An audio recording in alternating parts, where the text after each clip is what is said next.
Bismillahirrahmanirrahim. Assalamualaikum warahmatullahi wabarakatuh.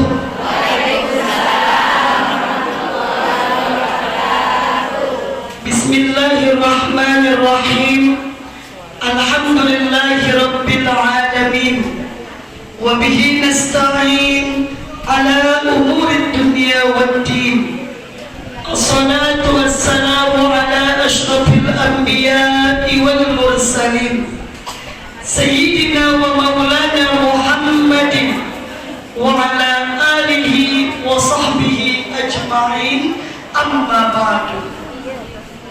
Yang sama-sama kita muliakan alim ulama, tuan-tuan guru, tokoh agama dan tokoh masyarakat, para imam, para khatib, para bilal Masjid As-Solihin, juga seluruh ketua-ketua majelis yasin yang kumpul pada siang hari ini, wabil khusus ketua panitia pelaksana Maulid Nabi Muhammad sallallahu alaihi wasallam dan anggotanya, mata'anallahi biqil hayati wa ulumi, amin ya rabbal alamin.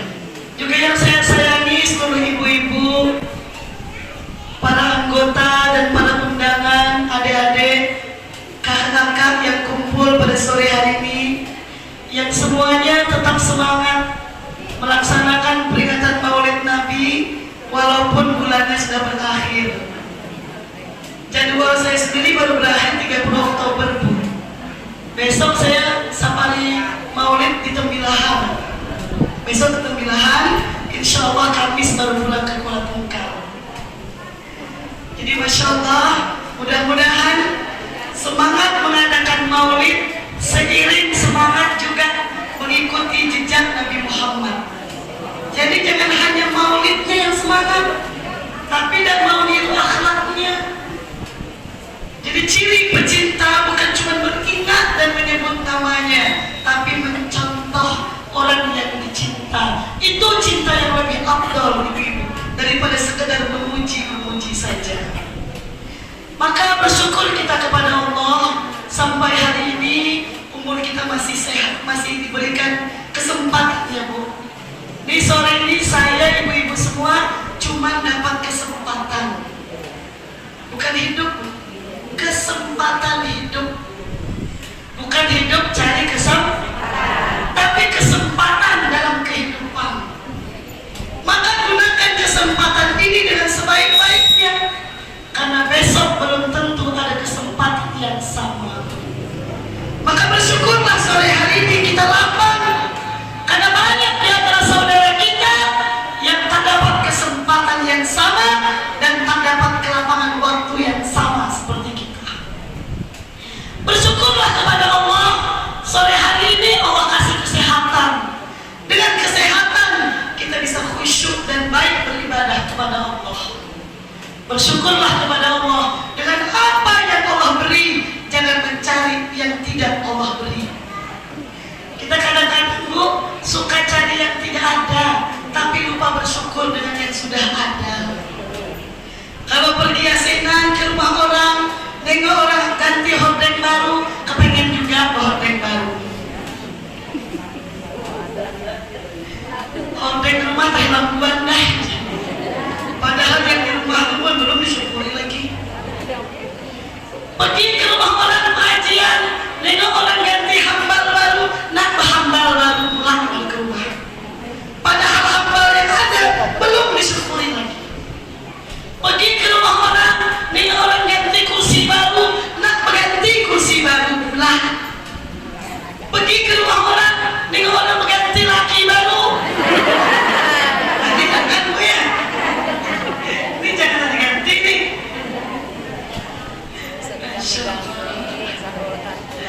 Kadang-kadang kita suka mencari yang tidak ada, tapi lupa bersyukur dengan yang sudah ada.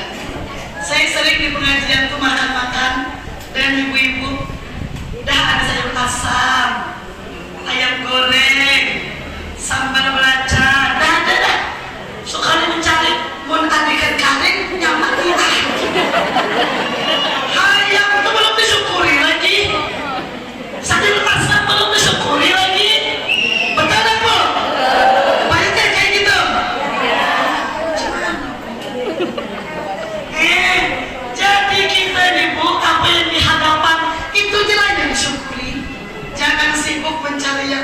ada, agar hidup kita pandai bersyukur, lapang dada dan bahagia. Maka salawat dan salam kita sampaikan pada junjungan kita yang mulia, baginda Nabi besar Muhammad sallallahu alaihi wasallam. Karena beliaulah saya dan ibu bersaudara, walaupun tidak sedarah, walaupun tak sesuku, tak seibu dan tak seayah, tapi ikatan yang Nabi buat, la ilaha illallah Muhammadur Rasulullah, mengalahkan kekuatan darah, mengalahkan kekuatan suku, mengalahkan kekuatan apapun. Innal mu'minuna wal mu'minat ba'duhum awliya'u ba'd. Orang beriman satu dengan beriman lainnya seperti satu bangunan yang saling menguatkan. Runtuh satu bangunan, runtuh yang lain. Sakit satu badan, sakitlah badan yang lain.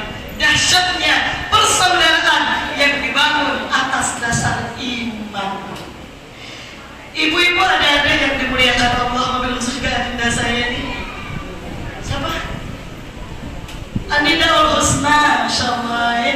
Tadi saya terlupa ibu-ibu. Itulah manusia Bu, sering lihat dirinya lupa orang lain. Yang juga ikut menyemarakan acara sore ini, tanpa bacaan Quran beliau kurang berkah maksudnya acara kita ya Bu ya. Masya Allah. Doain Bu, mudah-mudahan beliau sehat, makin berkah Al-Qurannya, semoga suriahnya soleh-solehah menyambung Quran-Quran yang beliau baca, amin ya Rabbal. Ibu-ibu ada yang dimuliakan Allah, hari ini judulnya memaafkan kunci kebahagiaan. Apa judulnya Bu? Supaya Bang Leki bisa bercerita. Nanti laki nanya, tadi apa ceramahnya? Kain tumpah. Masa kain tumpah? Apa judulnya Bu? Memaafkan kunci kebahagiaan. Saya ucapkan terima kasih dulu kepada seluruh panitia Solihin yang sudah mengundang saya untuk sampai di sini. Tadi pagi saya terteluk di laut, jam 2 sampai rumah, nyambung ke Darul Jannah, makanya Pak Dasar baru sampai sini. Doakan mudah sehat ya Bu, panjang umur, tapi jangan terlewat panjang, ngalih kurang. Ibu-ibu yang dimuliakan Allah, ibarat obat, memaafkan itu paracetamol. Jadi kalau saya dokter hari ini, dokter biasanya menanyakan dulu pasien. Ibu kalau ke rumah sakit pasti tanya kan, sakit apa Bu? Keluhannya apa? Betul Bu?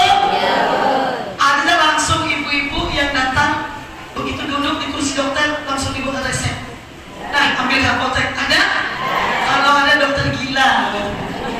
Pasti nanya dulu, dan pasien yang ditanya harus menjawab.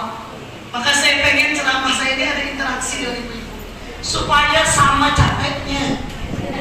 Jadi kalau saya suruh angkat tangan,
suami, wajahnya masam.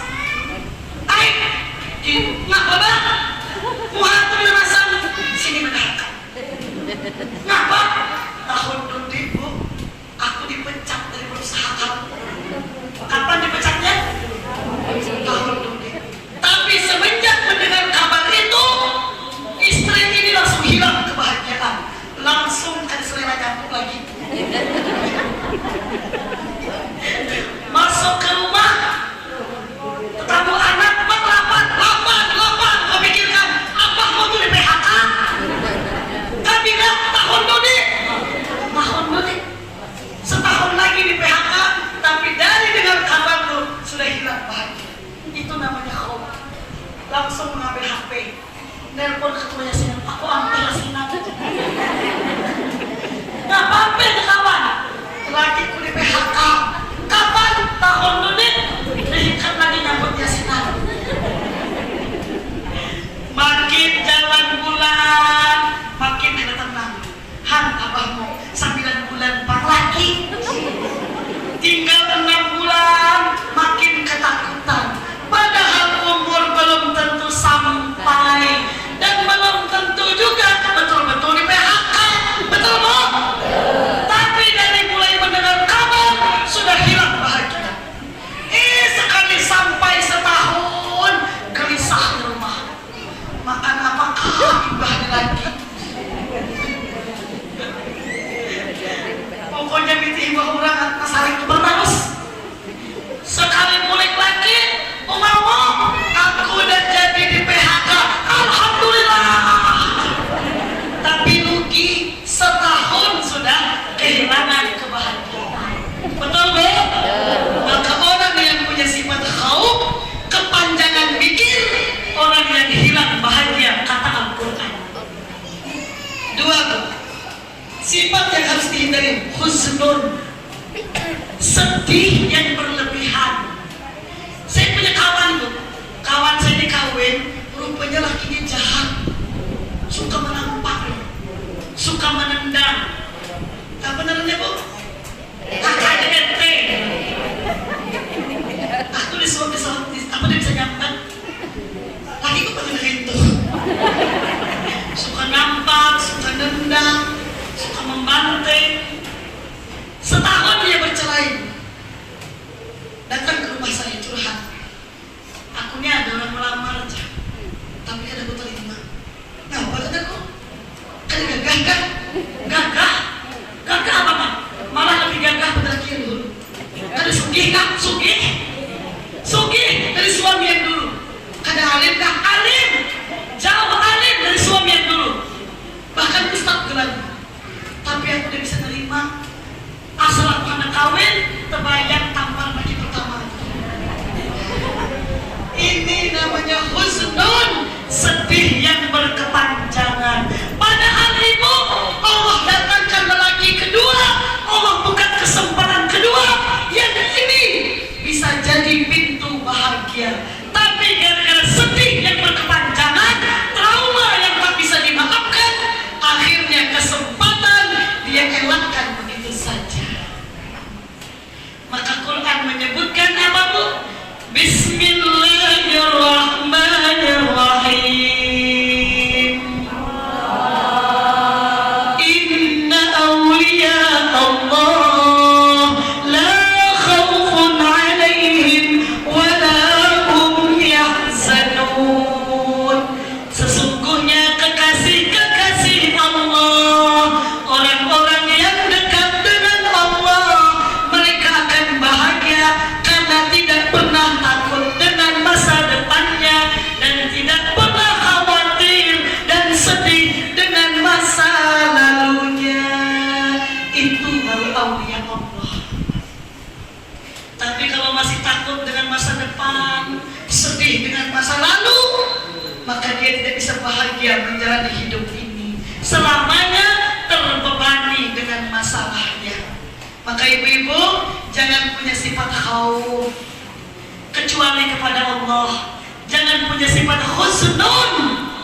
Maafkan semua traumatik kita. Ambil kesempatan yang ada, karena sesungguhnya banyak jalan untuk menuju bahagia. bahagia.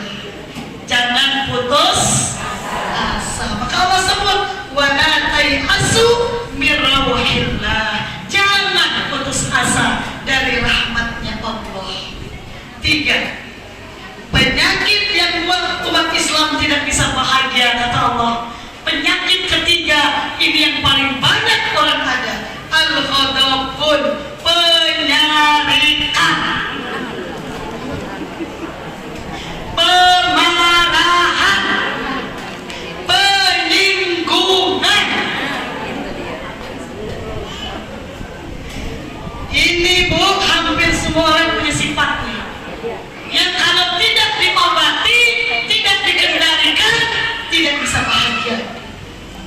Marah itu boleh tak? Boleh. Boleh, asal dikendalikan. Maka Imam Al-Ghazali rahimahullah dalam kitab Ihya Ulumuddin membagi marah dari 3. Ada berapa, Bu? Yang pertama, orang yang tidak bisa marah. Bagus apa kata? Bagus. Kata Imam Al-Ghazali, orang yang tidak bisa marah tidak bagus. Contoh, Bu, Ibu, aku melihat laki Ibu masuk rumah janda berdua, aku maaf. Tidak bagus, Bu. Orang yang tidak punya rasa marah tidak bagus. Apalagi yang menahan marah di dalam tidak bagus, jadi penyakit. Ibu tahu, boleh buka YouTube, bukan tentang kanker 70%, Bu, kanker payudara itu dipicu dengan menahan marah, menahan dongkol di hati. Itu membuat pembengkakan pada payudara 70%. Hanya 30% makanan. Jadi oleh menahan sari bertahan, lama-lama bengkak payudaranya, jadi tumor atau kanker payudara. Itu kata dokter. Dan orang yang kena tiroid, tahu tiroid? Itu mereka yang tidak bisa marah. Marahnya tertahan di sini hingga kelenjar tenggorokannya membengkak, jadilah tiroid. Maka orang yang tidak bisa marah tidak bagus untuk dirinya. Kenapa? Merusak badannya. 2. Orang yang marah di semua tempat, menyarikan, baguslah. Di rumah marah, di kantor marah, di warung marah, di jalan marah, ketemu orang marah, yasinan. Jadi ketua yasin marah, diambilkan makin marah. Ini orang tidak bagus. Jadi yang tidak bisa marah tidak bagus, yang pemarahan pun tidak bagus. Dan biasanya orang pemarahan alias peninggungan sedikit kawannya. Udah dah kawannya. Asal kawannya berjalan ke Sapat, ziarahan ke Jambi, apa aja kawan? Jangan habari, jangan dihabari. Jangan dibawai. Kenapa? Tinggalan tahu sabar orang. Ibu ya? Pas orang balikan dari Jambi, dari mana? Di jalan, nggak pada gajah, lupa. Padahal bukan lupa. Orang malas membawa peninggungan, penyarikan. Maka kalau pengen disukai suami, disukai anak, disukai murid, disukai kawan, sukai tetangga, jangan jadi orang pemarah. Ya Bu ya? Maka Nabi menyebutkan al-ghadabu nisful junun. Pemarah itu setengah gila. Ini hadis Nabi, Bu. Saya ulangi hadisnya. Dari Rasulullah, Nabi bersabda, al-ghadabu nisful junun. Pemarah itu setengah gila. Apa buktinya? Balik nih, saya tantang ibu-ibu ngasih HP ke anak. Kasih HP ke anak. Nah, pegangkan HP mama. Besok kalau mama marah, videokan. Tapi diam-diam jangan videokan. Ibu bisa lihat macam mana gelagat ibu marah. Mata menciling, hidung kembang kempis, yang diucapkan dan tentu arah. Betul Bu? Yang di tangan dilempar, yang di kaki ditendang.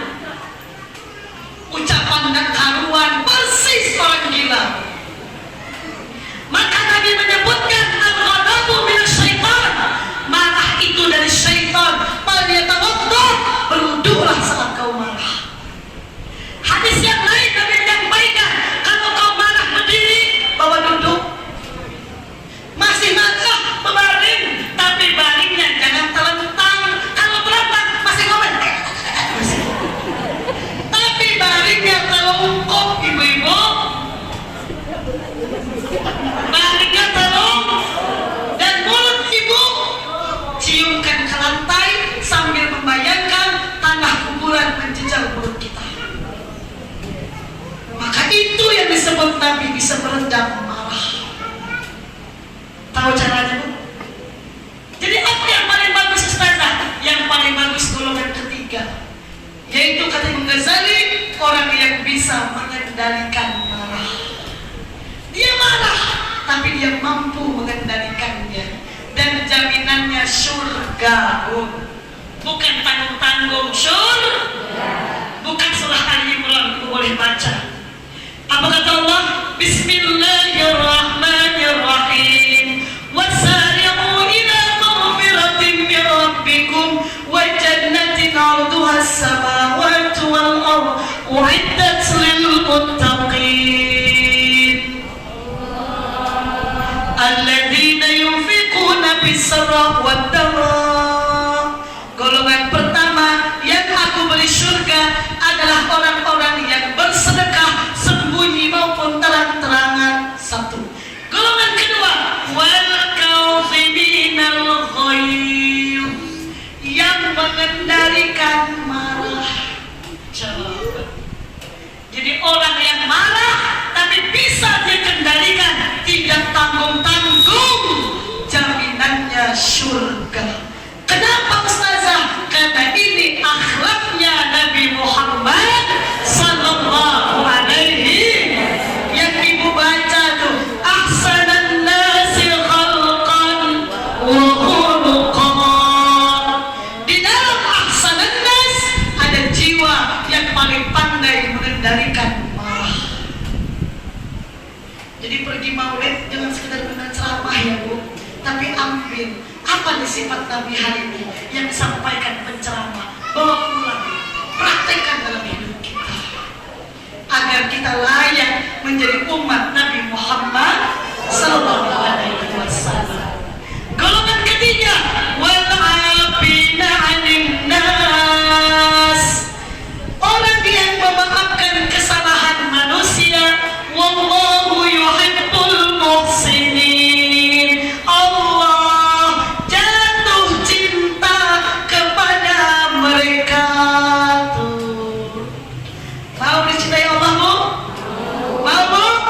Sedekah sembunyi-sembunyi atau terang-terangan, bisa mengendalikan marah. Dan yang ketiga, maafkan kesalahan manusia.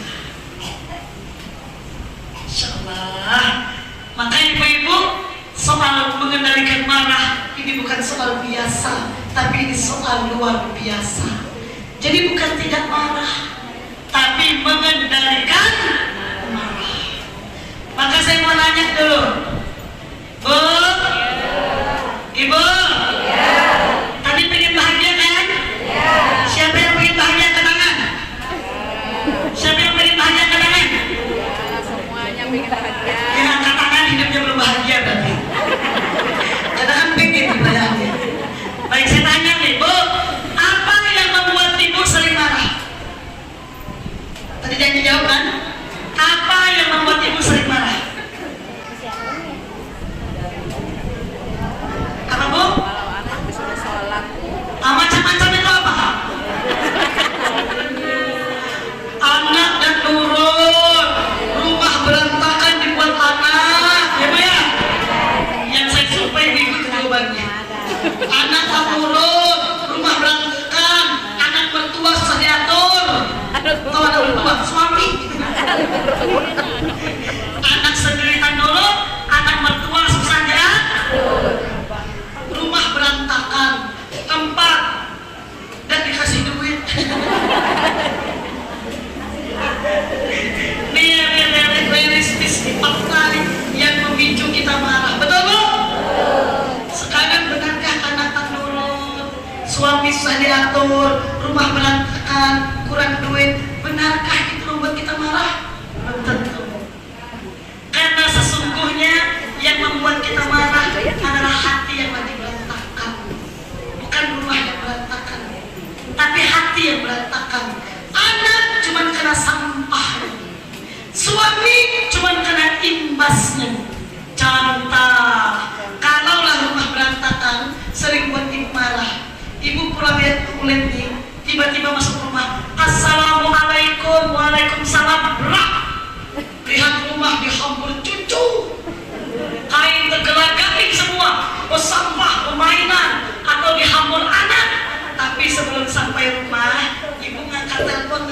bilang, sepupu di Malaysia nelpon, kau dapat warisan 300 juta. Dan bulan depan umroh sekeluarga dijamin dengan harta warisan. Kira-kira assalamualaikum dengan rumah berantakan, marah apa tidak? Jadi pemicu rumah hati marah bukan rumah berantakan, tapi hati yang berantakan.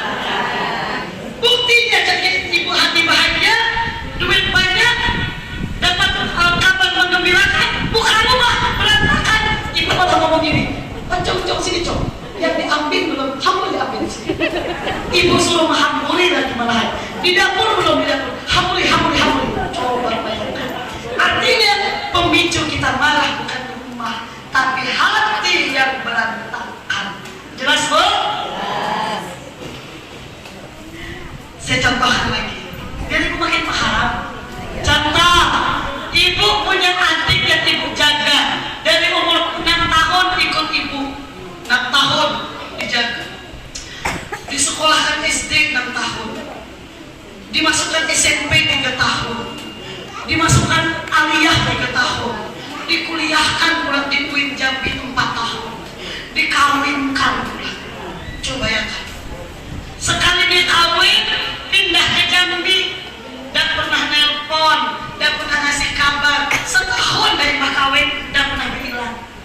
Tiba-tiba ibu ke Jambi, ketemu di Terona, dia mandang, ibu pandang, dia tak negur ibu, marah apa tidak? Kenapa marah? Karena adik tak negur, betul? Kalaulah perkaranya adik tidak negur, coba ibu pikirkan, aku ini marah kenapa ya? Betul ya, karena adik tak negur aku marah. Tapi kalau adik tak negur, tadi banyak orang lewat tak negur aku. Kalau pemicunya adik tak negur kita marah, bukankah di mall tuh banyak orang lewat tak negur kita? Kenapa tak marah? Kenapa tak marah? Karena orang lain, ibu tak pernah berjasa dengan dia, betul? Adik ini ibu marah karena ibu merasa berjasa. Maka ketahuilah ibu-ibu, orang yang paling merasa berjasa adalah mereka yang paling sering marah. Makanya ngajari anak sendiri dengan ngajari anak orang ngaji lebih sabar ngajari anak orang, betul nggak? Yang guru ngaji. Kalau anak sendiri, alif datas a, ta bawah ti, mim dapanmu, atimu baca. Alif datas a, ta bawah ti, mim dapanmu, matamu. Lalu pengen mencincing telinganya tuh. Betul nggak bu? Iya. Kalau anak sendiri tak sabar ngajarin. Kenapa bu? Karena kita merasa berjasa dengan anak kita. Kalau orang lain paksa sabar, tidak berjasa. Makanya di acara begini, di acara maulid, acara apapun yang paling menyarikan pasti panitia yang paling panas. Betul nggak? Saya tahu karena saya panitia. Yang tukang hambal di Sulangan, tukang sapu masjid dia, tukang angkut mikrofon mulai mana yang lain? Betul nggak bu? Iya. Kalau tidak ikhlas karena Allah bisa mengungkit. Tadi ibu ketemu adik, mana? Karena ada negur kita, sebenarnya bukan itu pemicunya, karena ibu merasa berjasa dan ibu berharap adik ini berterima kasih dengan ibu. Maka siapa yang berharap dengan manusia, bersiaplah kecewa. Harusnya ibu marah tapi kendalikan. Kalau dia tak negur, ibu yang ngejar, dek, adik sini, kejar, peluk dia. Ya Allah dek, rindunya kakak. Setahun tak ada tanggapan kakak. Ya Allah, rindu dan cium pipinya, cium keningnya. Kalaupun responnya biasa-biasa aja, itu urusan dia. Urusan kita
ampun. Pahala dapat, harinya tidak bersejuk, tapi pahala dapat, kepala dingin. Betul Bu? Jadi mulai hari ini, kalau nak hidup bahagia, satu, jangan urusi yang bukan kendali kita. Adik, bukan kendali kita, tapi badan kita kendali kita. Kita yang peluk dia. Soal bagaimana respon dia, bukan urusan kita. Itu namanya kendalikan marah.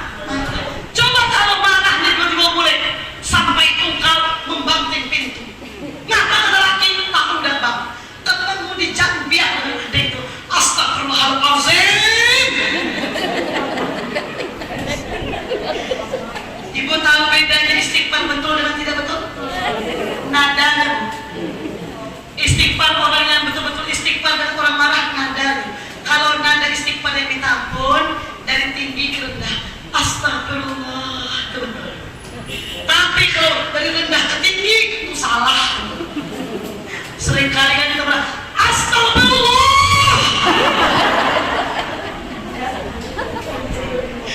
Ucapannya betul, tapi nadanya salah. Istighfar model begitu tidak bisa mengobati hati. Yang benar itu astagfirullah. Hati. Malah datang, ya Allah. Sekarang kemana? Oh boleh kok tak? Oh dia menjerit-jerit panggil aku nih. Memanggil menjerit-jerit pula kata Allah. Kata malaikat, dia manggil lagi marah ya Allah. Kira-kira pahala berdosa berido? Dosa dia kata ibu. Jadi kalau nak ucap sesuatu, berzikir yang benar. Ya Allah, turunin nadanya. Ya Bu ya? Coba kalau ibu marah tadi, astagfirullah. Tahu kan ya? Ketemu adik di Jambi tadi. Adik yang mana? Bah, yang di rumah kita Bang, 6 tahun kita sekolahkan di SD. 6 tahun tuh Allah hapus pahalanya. Maka siapa yang ngipasi ibu? Setan. Apa kata ibu? Terus mungkin aja. Bukan cuma 6 tahun ya, 3 tahun SMP. Nih, aku yang nyekolahkan. 3 tahun sedekah SMP habis. Bahkan SMA-nya aku juga terjual cincin habis. 3 tahun.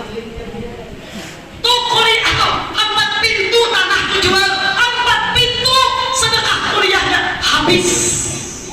Habis pahalanya Bu. Nikahkan dia hari itu habis 60 juta, sedekah 60 juta untuk adik, habis tak bersisa. Siapa yang buat? Setan. Karena iblis pengen ibu yang beramal nanti meninggal tidak membawa amal apapun. Dengan cara apa? Marah dan mengungkit-ungkit kebaikan.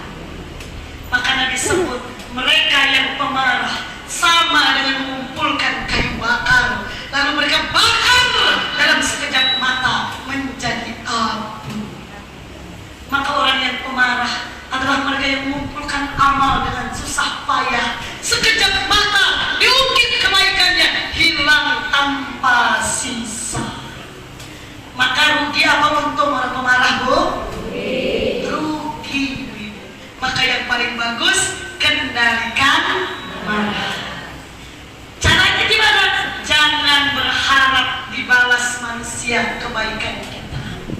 Maka Allah sebut di Quran, fa inna balaghta fansab wa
bawang teh dijual. Sampai tuan rumah negur belum pulih kak. Pulang ketemu kawan di jalan. Oh, hal itu ketika pergi berat balik ringan diam. Itulah ya Allah. Kau tengok ya, sekedar lagi hadam tuh kan mengunjungi. Padahal aku kesana bukan tangan kosong. Aku belum kunjung 500.000 habis mahalnya. Hayam dikeriku kebawakan habis mahal. Roti 10 pak, gula 10 kilo, tepung 10 kilo, bukan tertanggung, habis mahalnya. Nih 3 biji batok nih, jangan kerupuk. Maka bantuan goreng kerupuk habis pahalanya tanpa sisa. Rugi dia orang pemanah loh. Kenapa? Puncaknya berharap dengan manusia. Jangan bu, kalau kita bawa dengan berharap dikasih dengan alhamdulillah, tak dikasih ya sudahlah. Jadi pas sudah pulang kawan betul, oh menang kemarin balik ringan, alhamdulillah. Yang penting acara sukses, kan enak pulang, pahala dapat, hati riang, betul? Tapi kalau mungkin awak panah, tangan latuk, pahala hilang, maka rugi bagi orang pemarah. Maka ibu-ibu di Quran itu yang paling banyak Allah ceritakan siapa? Bangsa siapa? Bangsa apa yang paling banyak Allah kisahkan di Quran? Bangsa Indonesia kah? Bangsa Amerika kah? Atau bangsa Israel? Bangsa Israel. Kenapa Allah sering mengulang-ulang Israel di Quran? Karena Israel ini gambaran manusia tidak tahu diri. Allah pengen kalau ibu berhadapan dengan orang tidak tahu diri, siapkan hati untuk mengendalikan. Israel ibu dengan Nabi Musa kabur dari Fir'aun di depan lautan. Musa, Fir'aun ngejar di lautan. Nabi Musa ngangkat tangan, hempaskan tongkat, lautan jadi jembatan. Coba sampai ke seberang Musa, panasnya hari, langsung turun awan menaungi setiap orang. Kalau kita Nabi Muhammad, coba Nabi Muhammad yang naungi awan, sahabat-sahabat tidak, apalagi kita menanda.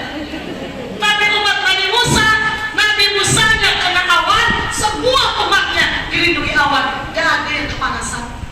Maka umat Nabi Musa tuh gak ada yang pakai skincare putih-putih karena tidak kena sinar matahari. Musa haus, belah batu, muncul mata air.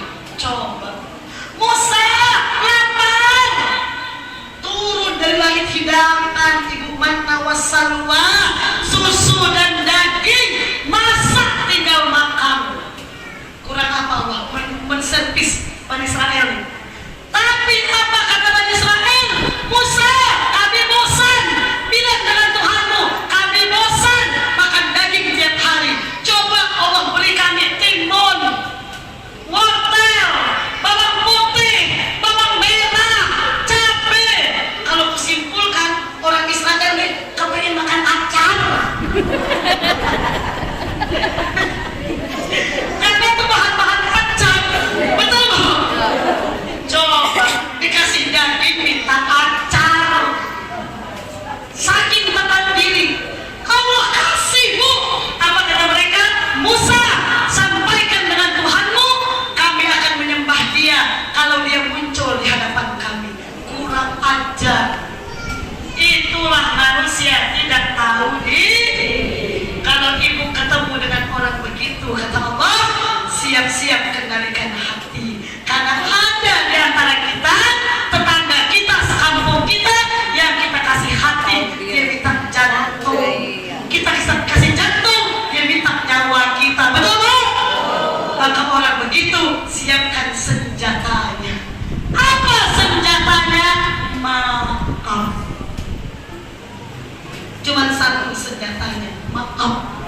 ibu pengen selamat dari orang-orang begitu. Maka soal maaf, ibu boleh buka Quran surah An-Nur ayat 22. Asbabun nuzulnya bu, ini berkaitan dengan kisah Siti Aisyah istri Nabi radhiyallahu anha. Jam berapa dah nih? Saya cuma nengok jam ibu. Belum ya bu? Masih kuat? Masih mau dengar kisahnya? Jadi Nabi itu setiap pergi safar, Nabi selalu mengundi karena ini nyamannya. Kalau suami ibu udah ke Jambi udah banyak diundi, silakan bawanya. Karena suaminya cuma satu istrinya. Kalau Nabi kan banyak diundi. Pas diundi, turunlah nama Siti Aisyah. Dibawa bersafar, jalan. Pas malam, udah seminggu bersafar pulang. Tengah malam, Nabi istirahat. Siti Aisyah pengen buang air kecil, keluar dari tanduk. Pas keluar, beliau masuk. Beliau keluar, pengawal lihat. Beliau masuk, pengawal lihat. Sampai di tanduk, pegang dadanya, rupanya kalungnya hilang. Kalung nih hadiah ibunya. Maka Siti Aisyah istri Nabi keluar tanduk tanpa diketahui pengawal, mencari kalung. Dan ternyata Nabi kasih kode, yuk maju semua, bergerak tanpa mereka tahu kalau istri Nabi sedang tertinggal. Karena Siti Aisyah radhiyallahu anha itu orangnya kecil, mungil, selim, ramping. Lain halnya kalau yang naik tanduk itu ibu. Pengawal pasti tahu kapan ada berat. Kalau Siti Aisyah saking kecilnya ada dan tak adanya beliau tak dapat dirasakan pengawal, saking mungil. Pas datang beliau ke situ, hilang dah tanduknya. Maka beliau tidur di sebongkah batu dengan menutupi wajahnya. Kenapa? Karena beliau tahu ada satu sahabat Nabi yang tugasnya pilih sampah. Nah, ini juga akhlak Nabi. Nabi itu pergi kemanapun tidak meninggalkan sampah. Karena prinsip Nabi tidak boleh membuang sampah sembarangan. Lalu kita ikut siapa bu ya? Yang kalau mau lewat pas balekan berat botol aqua di masjid. Coba bertanya, itu akhlak siapa tuh? Akhlak Nabi dah kayak gitu bu. Nabi setiap Nabi makan minum, sampahnya beliau masukkan ke saku baju beliau. Itu Nabi bu. Maka Nabi bukan orang sahabat minat iman, bukan. Nabi berkata bersabda, at-tahur satrul iman, kesucian bagian dari orang beriman. Maka ibu-ibu saya harap yang hari ini tahu dah akhlak Nabi, angkut gelasnya masing-masing, masukkan sampah kertas masing-masing, jangan tinggalkan sampah di masjid. Ya bu ya? Siap bu? Janji bu? Di masjid manapun, karena itu akhlak Nabi kita. Pergi maulid tiap hari, tapi dia pakai buat apa? Ada sahabat yang pilih sampah, namanya Sofwan. Sofwan yang punya bujangan bu, bujangan, gagah, tampan, terkejut. Bertanya, siapa engkau? Aisyah. Maka Sofwan menaikkan Aisyah ke kudanya tanpa memandang wajahnya dan tanpa bicara sedikit pun sampai kota Madinah. Tapi apalah daya bu, sama aja lah. Zaman Nabi dengan zaman sekarang. Ada di kampung tuh yang lambe turah tuh ada. Ya, tahu lambe turah? Yang bibir suka menggibah orang tuh. Bibir lancip namanya. BC kalau tunggal, banyak cinta. Ya bu, apa tuh lambe turahnya? Orangnya kalau menggibah, kan? Cewek kawan cukup. Aisyah, namanya pun daun muda. Pasti tidak suka dengan yang muda tuh. Aisyah radhiyallahu anha tidak merasa sedikit pun, karena beliau merasa benar. Nah cuma naik kuda, dituntun, gak bicara, gak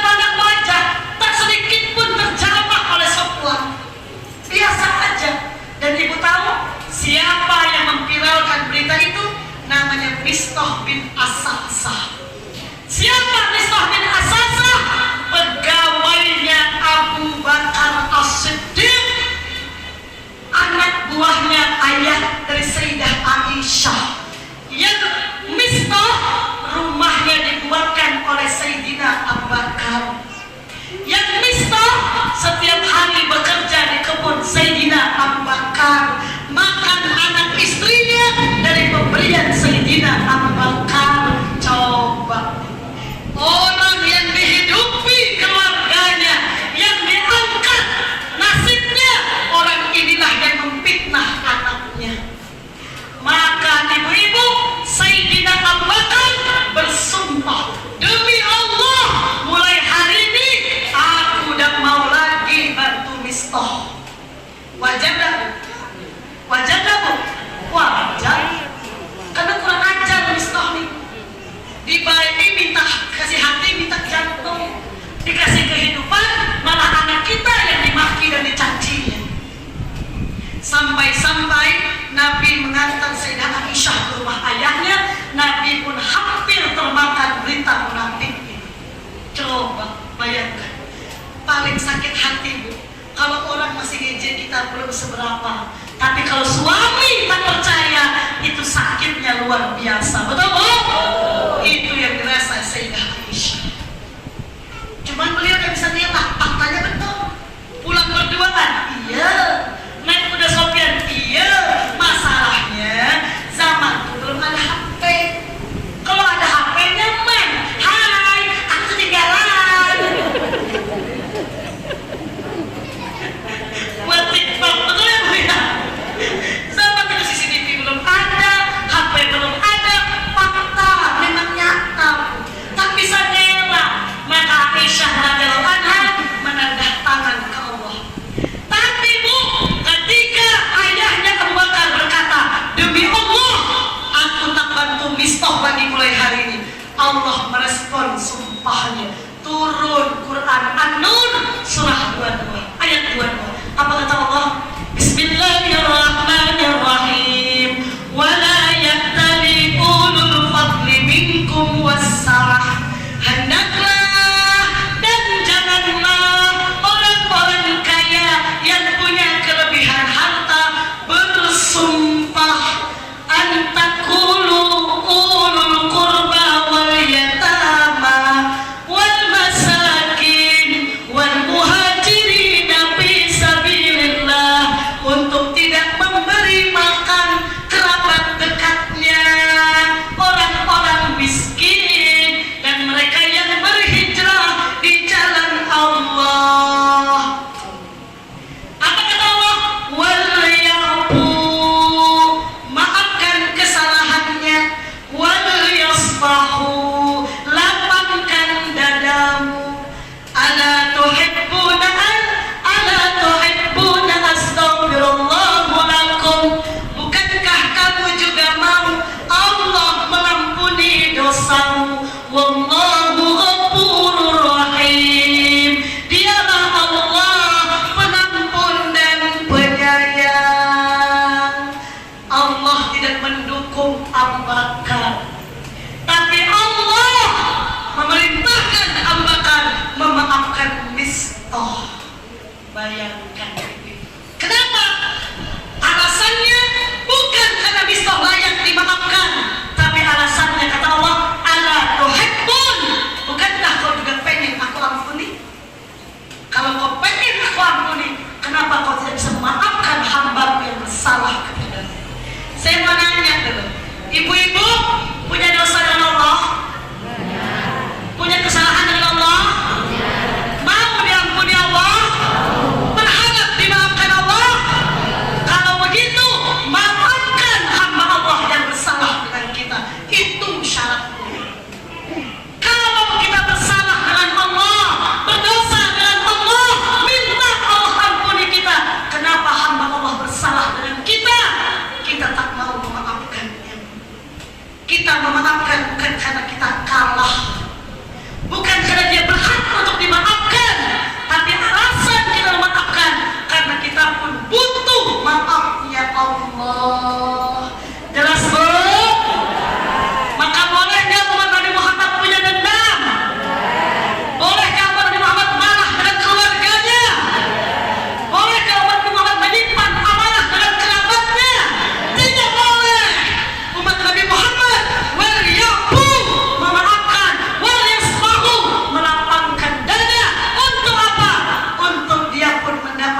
Maka Allah pun sama mengatakan, aku takkan pernah mau memaafkan. Namun subhanallah, jangan pernah keluar kalimat itu dari lisan kita. Kita memaafkan bukan karena kalah, tapi mencari kemenangan. Kita memaafkan bukan karena dia layak dimaafkan, tapi karena kita pun berharap dimaafkan. Jelas Bu? Jelas Bu? Siap jadi orang pemaaf? Siap hanya berharap kepada Allah? Siap untuk mengendalikan marah? Maka cara terbaik mengendalikan marah, memaafkan dan melapangkan dada. Inilah isi kajian kita hari ini. Mudah-mudahan bisa diamalkan. Semoga pulang nanti jadi orang pemaaf. Ya Bu? Ingat rumah berantakan, assalamualaikum. Kata suami, maaf Bu ya, belum kunci. Tak apa ya, apa. Nah, tuh baru besok kata lagi, pergi mulai. Bagus Bu. Ini kadang-kadang kenapa suami tuh paling malas kalau bini pergi maulid, pergi pengajian. Karena kadang-kadang bini tuh makin berilmu, makin haram lagi. Hati-hati Bu, orang berilmu tuh bisa makin sombong, orang berilmu tuh bisa makin ujub, orang berilmu bisa makin sumpah. Betul ya? Dulu kita sama dengan laki, sekarang kita ahli pengajian, pagi pengajian, siang pengajian, malam pengajian. Banyak hadis dah kita masuk, banyak Quran dah kita paham. Pas balik pengajian, dah semayang dah ya. Astagfirullahaladzim, Allah berfirman di Quran. Tidak boleh. Ibu sealim apapun, kedudukannya tetap di bawah ketiak suami.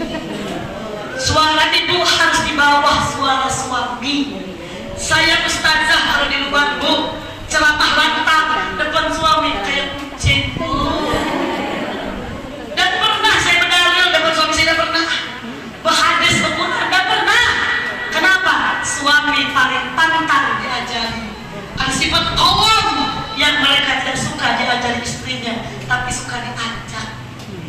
Makanya kadang-kadang ada ibu-ibu yang kawan-kawan saya ngadu, suamiku tuh penyarikan. Bukan penyarikan, kita istri yang pernah tahu cara bicara. Nih Bu ya, saya riset, saya penelitian dengan saya dulu, saya ini gagah ngomong. Kalau saya lebih bawah, ya angkat galon, ya pasang gas. Suami nanti pun selalu nolak. Saya pikir kenapa ya? Kalau aku suruh dinolak terus, ujung-ujungnya emosi kan Bu? Angkat sendiri ya kan? Maka suami saya bilang, siapakah engkau sebenarnya? Kalau suami ada, lemah tak berdaya. Ya pasangkan gas, ya angkat galon. Suami tak ada galon, tak angkat gas terpasang. Betul Bu? Ternyata saya salah ngomong. Saya pelajari film Korea. Kenapa lah orang Korea laki-laki itu romantis dengan bini? Rupanya gaya ngomongnya Bu. Coba tengok film Korea. Nyanyi-nyanyi ada nada mendayu-dayunya. Saya praktekkan apa angkat galon, rupanya langsung berdiri. Oh, dia dah baru istrinya punya suara wibawa. Ulangnya gitu ya Bu. Putarkan air. Paling-paling gua perang naik kasur ini. Sama dengan ngajak makan di luar Bu. Ngajak makan di luar tuh. Dulu saya bilang, ya makan di luar ya. Aku capek dah masak. Dia emang keluar Bu, tapi sambil bawa Honda ban tas tuh. Aku begini, mak ya emosi kah? Belum muak bukan? Memang keluar tapi belum muak. Rupanya salah ngomong. Sekarang aku tahu dah caranya. Kalau nak ngajak makan di luar macam ini, ya hari ini aku masak beda. Kalau disuruh masak, aku masak. Tapi sebenarnya yang aku capek nahan. Boleh nggak kita makan di luar? Kalau boleh, aku nyapel ini cuman kau. Biasanya suami kalau begitu kan muncul kawamnya. Yuk kita makan di luar. Pas pergi Bu, santai bawa